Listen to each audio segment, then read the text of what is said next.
Kasih karunia dan damai sejahtera Allah Bapa kita dan anaknya Tuhan Yesus Kristus menyertai saudara. Amin. Shalom saudaraku yang terkasih, di dalam nama Tuhan Yesus Kristus senang bisa menyapa saudara di tempat saudara berada hari ini dalam dimensi yang berbeda, tetapi dalam dunia yang sama. Sebagai insan yang diciptakan untuk Tuhan, sebelum melakukan rangkaian aktivitas kita pada hari ini, marilah kita mengawalinya dengan mendengarkan firman Tuhan. Shalom, ayat harian untuk kita di hari ini terambil dari kitab Nehemia, pasalnya yang ke-9, ayatnya yang ke-31, yang berbunyi demikian. Tetapi karena kasih sayangmu yang besar, engkau tidak membinasakan mereka sama sekali dan tidak meninggalkan mereka, karena engkaulah Allah yang pengasih dan penyayang. Demikian ayat harian kita. Saudaraku yang terkasih di dalam nama Tuhan Yesus Kristus, dalam kitab ini dijelaskan bagaimana para hamba-hamba Tuhan seperti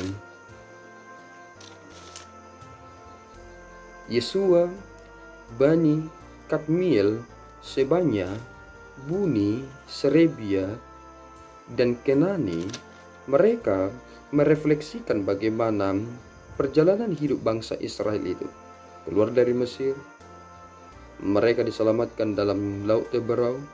Mereka dituntun oleh Allah dengan memberikan mereka awan pada siang hari, dan mereka diberikan tiang api pada waktu malam. Mereka tidak tersesat, kaki mereka tidak bengkak. Mereka dapat makan dan minum, makan manna dan minum menyegarkan tubuh mereka dari gunung batu. Semua Allah menyediakan mereka. Tetapi sangat disayangkan bahwasanya nenek moyang mereka adalah pribadi-pribadi yang tegar tengkuk. Mereka adalah pribadi-pribadi yang sering sekali mengabaikan perintah dan membuat Tuhan menjadi berduka atas apa yang mereka lakukan. Salah satu hal yang mereka soroti adalah ketika nenek moyang mereka mendirikan patung lembu emas dan berkata, ini adalah Allah yang menyelamatkan kamu dari perbudakan Mesir, yang menuntun kamu keluar dari Mesir. Betapa Tuhan kecewa dengan mereka. Tetapi ada hal yang dinyatakan dalam kitab ini, bahwasanya Allah tetap mengasihi mereka. Saudaraku, bagaimana dapat menjelaskan Allah itu adalah kasih? Bagaimana dapat menjelaskan bahwa Allah mengasihi kita jika kita bukan orang yang telah bertobat dan bukan orang yang telah menerima anugerah keselamatan dan penebusan itu? Bagaimana kita dapat mengatakan bahwa Allah itu kasih? Hal yang sangat penting adalah bertobat. Mereka bertobat. Mereka berdoa kepada Tuhan dan meminta pengampunan. Mereka berpuasa. Mereka mempergunakan kain kabung dan mereka meletakkan tanah di atas kepala mereka. Mereka berdoa. Dan kemudian mereka berseru kepada Allah. Bagaimana Allah sebenarnya adalah milik mereka satu-satunya, yang dimana Allah adalah pengaduan itu. Dan kemudian ketika kita menyadari bahwa Allah mengasihi kita, mengapa kita sering sekali melakukan hal yang jahat di mata Tuhan? Orang Israel berulang-ulang kali melakukan hal yang buruk dan jahat di mata Tuhan, tetapi Allah masih mengasihi mereka.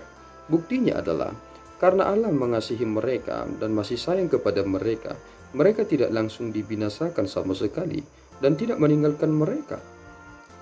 Bisa saja Tuhan meninggalkan mereka, tetapi Allah yang kita sembah itu bukanlah Allah yang meninggalkan kesetiaannya.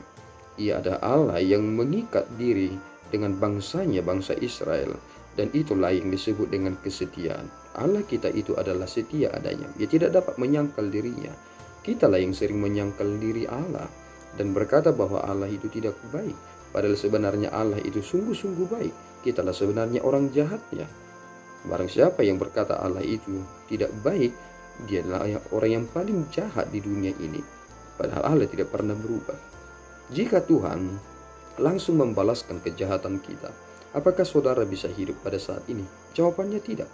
Tetapi karena Allah masih memberikan saudara kesempatan, karena Allah masih memberikan kasih sayangnya kepada saudara, Allah masih menunggu kapan saudara kembali kepadanya dan menikmati kasihnya. Itulah yang dilakukan oleh Allah. Waktu kita terbatas dan segera berlalu dari dunia ini. Jika saudara masih berada di dunia ini, saudara masih punya kesempatan untuk kembali kepada Tuhan. dan mengenal anugerahnya dan menjadi orang yang lahir baru. Setelah saudara meninggalkan dunia ini, tidak akan ada lagi kesempatan. Percuma saudara didoakan, tidak akan ada gunanya. Karena saudara hidup, saudara kerjakan keselamatan saudara, saudara mati, saudara beristirahat. Itulah yang kita terima dalam hidup ini. Sehingga saudaraku yang terkasih, bukan berarti bahwa Tuhan mengasihi kita maka kita boleh semena-mena. Sifat Allah tidak boleh dipisahkan, kudus dan kasih.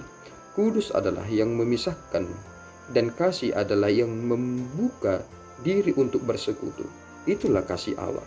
Jika Allah mengasihi saudara, Allah rindu supaya saudara bersekutu dengan Dia. Tidak ada jarak, sehingga Kristus yang telah mati bagi saudara, bagi kita semua, membuka jalan supaya kita lebih dekat kepada Allah kita. Mari hidup lebih baik dan jangan pernah kasih kesempatan kepada si iblis untuk memporak-porandakan pengharapan dan kasih Allah yang telah saudara terima. Tuhan Yesus memberkati, kita berdoa.